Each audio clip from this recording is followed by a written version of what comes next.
Hello there!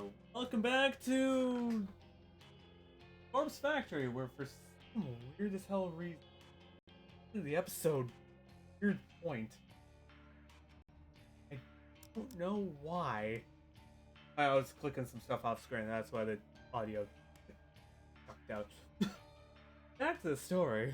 Sweetie, Daddy has to go to the police station for a little bit.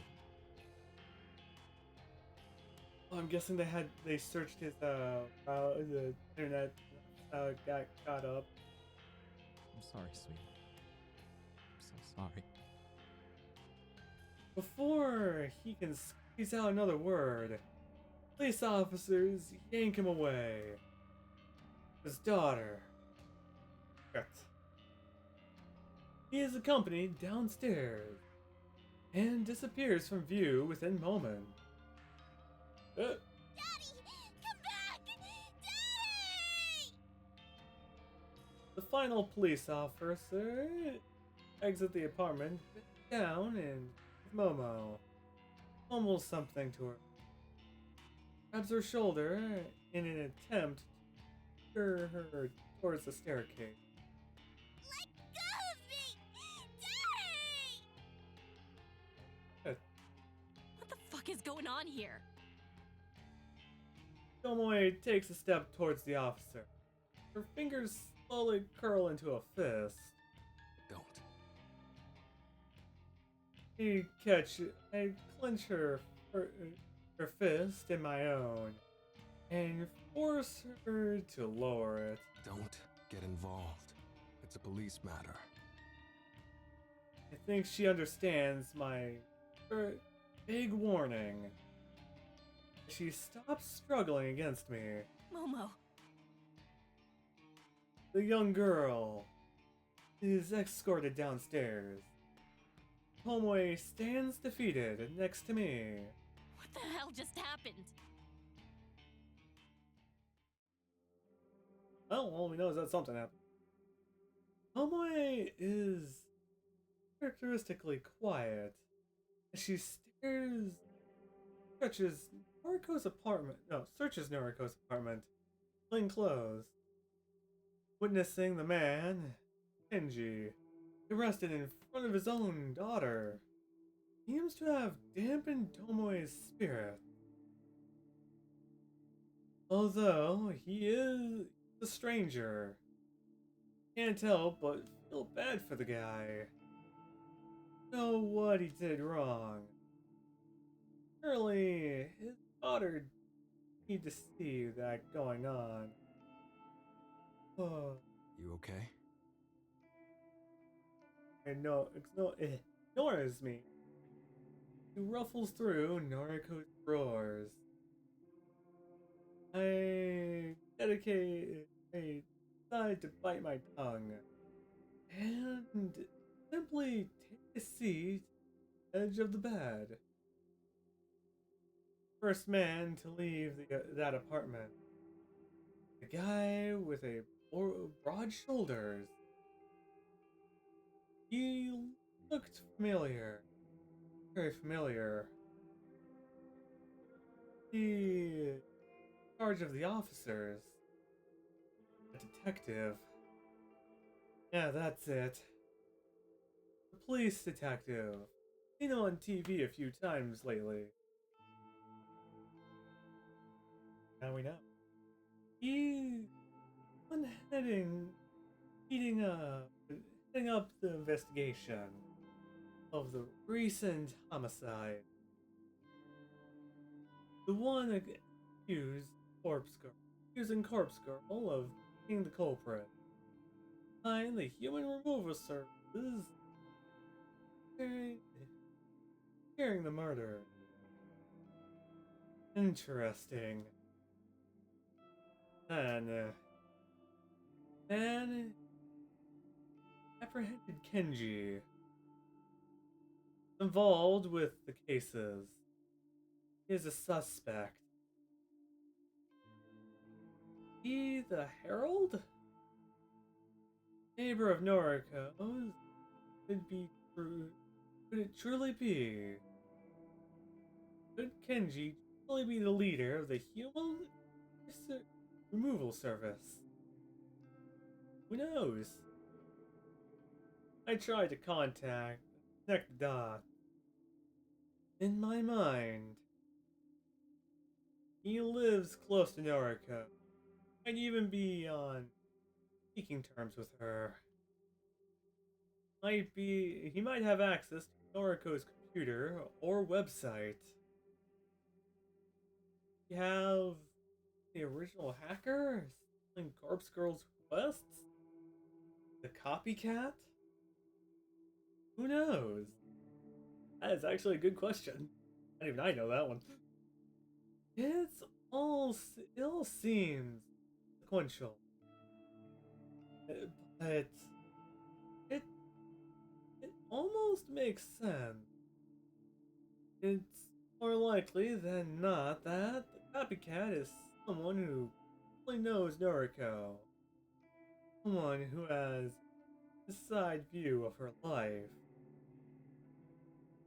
What's his motive? Looking like a normal guy? Just a father living with his daughter? What could have inspired him to embark on a killing spree? Don't know. Actually, for that matter, what inspired Noriko to do this first place? Never mind that. It's relevant right now. Kenji, you the one we've been looking for? Are you allied with Junpei Matsumoto? Are you perhaps Harold, the one capable of standing toe with Corpse Girl? Okay, I'm done. I blink a few times. Look at Tomoe. This thing with a pile of clothes neatly nestled in her arms. Can we get going? Yeah. Even now is for the best. I want to get home. Want to spend time with my thoughts. A lot of new information to sort through. Right?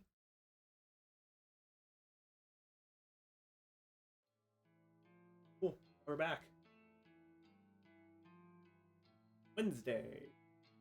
Not a morning person. Never have been. I used to be a morning person. But since when I went to night shift, it kind of flopped. And I kind of like switched. Seems weird, but yeah. Running with Noriko has forced me to get up early, more times than I can count. Doesn't mean I'm getting used to it. Still can't prevent myself from yawning. Doesn't help that last night was a sleepless. Couldn't convince my overactive mind to take a break. Even distractions don't help.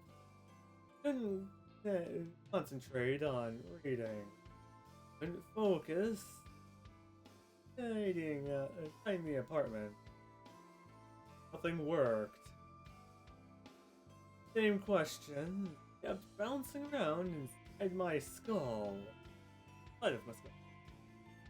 When one came up, I decided to stop torturing myself and just confront Noriko. Perhaps has some answers. Wake up. I lean over her near lifeless body, her sharply. Don't want to scare her awake. Don't want her to ignore me either. Noriko, wake up. My whispers become more of a hiss. world before me begins to stir. Huh? She rubs her eyes. Familiar sight, thanks to all the times I've woken her up lately. Again, Conjuro? What time is it? Early. Listen, got some questions for you. Give me a break. Sits up, and reaches for her handbag, laying next to her futon. After rummaging through its contents for a few seconds, she curses her breath. No coffee. Here. Toss her a silver can of coffee, picked up from a vending machine on the way over. I know the drill by now. No, Noriko well. I can slip through Noriko's slender fingers. The can slips through Noriko's slender fingers and comes to rest safely in her lap. Oh, thanks. Cracks open the tab and takes a long sip, effectively draining half its contents in one swig. This is nice. He thoughtfully examines onto the cup, running her finger along the emblazed logo. Glad you like it. Now, questions. Fine, go. You know a guy named Kenji? With a daughter, Momo? Noriko cocks her head at its side, as if this was the last question she expected to hear from me. Yeah, I know them. They're my neighbors. Kind of. They live on the floor below me. That's right. You on speaking terms? More or less. Her eyes turned away from mine. Takes a moment to think. Almost sweet. A nice girl. Kenji... We used to talk, but then... Well, I think he's lost respect for me. Let's leave it at that. I see. This is weird. How do you know those two? Suppose it can't hurt to tell her. Tomoe probably will if I don't. Went to your apartment yesterday with Tomoe. You did? Had to collect clothes for you. Going upstairs, we saw Kenji get arrested by the police. Lots of cops. And the detective from TV. Detective? Wait. Kenji got arrested? Why? Don't know. They took him away in cuffs. Took Momo too. No. The detective. You're not talking about the one heading up the murder investigations, are you? Yeah, we're talking about that one specifically. It's him. Big guy. Fujikawa. Huh? Fujikawa? Yeah. Investigate. Interesting. Didn't know his name before. Detective Fujikawa. Now, not exactly the type I want to cross. Noriko's shoulders slump. Poor Kenji. I wonder why he got arrested. A flick of realization flashes across her face. In a split second, Noriko's defeated expression away a hideous, wicked smile. Her eyes narrow. Shrill laugh pierces my ears. Oh, that's fantastic! Don't know if she lost the plot, or she figured something out. All those precautions I took, all that preparation, it finally paid off! Spill it. What are you talking about? Okay. Right. Listen carefully. When this all started, when Corpse Girl first told me to start killing, Corpse Girl first told her, I thought she was Corpse Girl. That's what she always referred to herself as. I knew that running the website from my apartment was a risk. I knew accessing the database of the deceased could be tracked by anyone watching me. I took certain measures to protect myself. To protect Corpse Girl's work. What did you do? I pinned everything on Kenji Ogawa. I used his internet service, his Wi-Fi. I used his address for registering my website. I used his name for every service I signed up to. Everything I did created a trail of breadcrumbs that would point to Kenji in the event that the authorities ever came looking for Corpse Girl. Oh, devious. Cunning. Noriko planned everything. Start.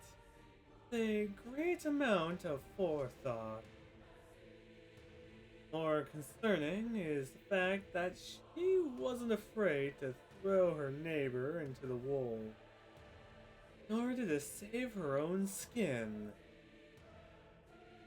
Still, if I take Noriko at her word, rules Kenji out as the mastermind behind the removal services. Couldn't be the herald that Jinbei Matsumoto spoke of. He was just a scapegoat. Wrong place, wrong time. Clever. I'm impressed. Thank you. It finally paid off. The police will either treat Kenji as the culprit, or release him once they figure out he's not who they're looking for. Either way, they'll be back to square one. Yeah, it would actually be back to square one regardless. I'm off the hook. Sure, if you say so. Hmm? That's all well and good, but you've been conducting a lot of work recently, since you stopped living in your apartment. What's your point? Been logging to Corpse Girl's website from here, from the factory. You've been accessing that database of the deceased, too. Don't you think if the authorities trace that, they'll just come looking for you here? I'm using my cell service to connect to the web. That's the problem.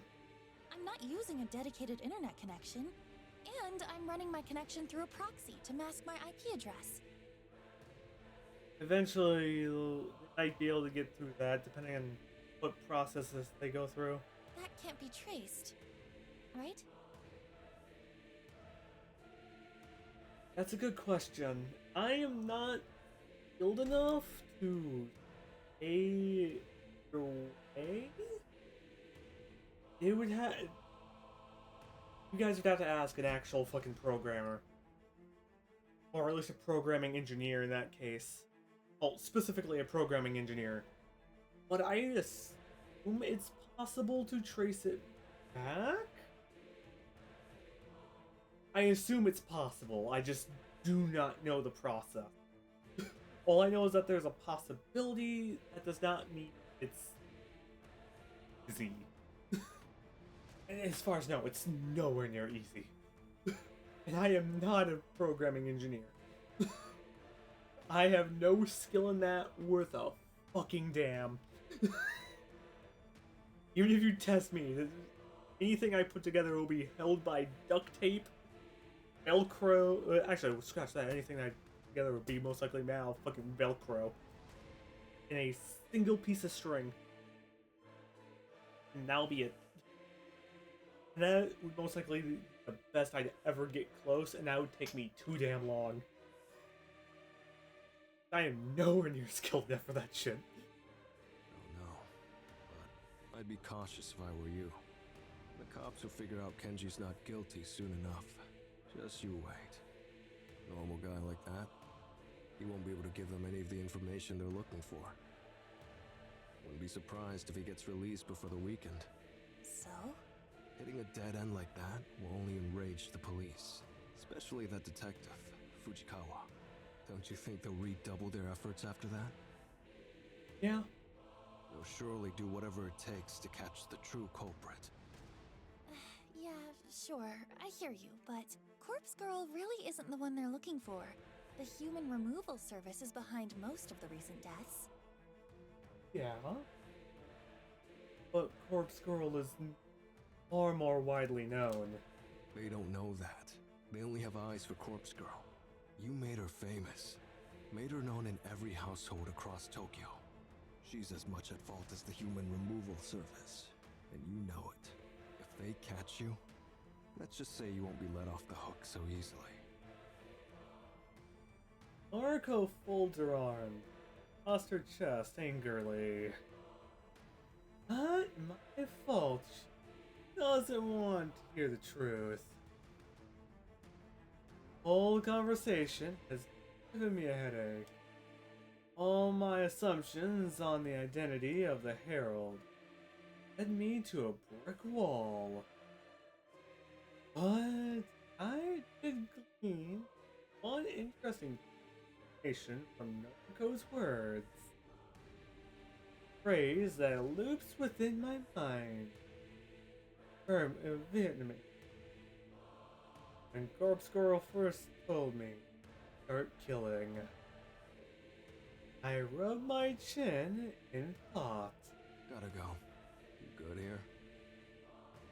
Noriko drains the rest of her coffee. Tosses the can aside. Yeah, I'm fine.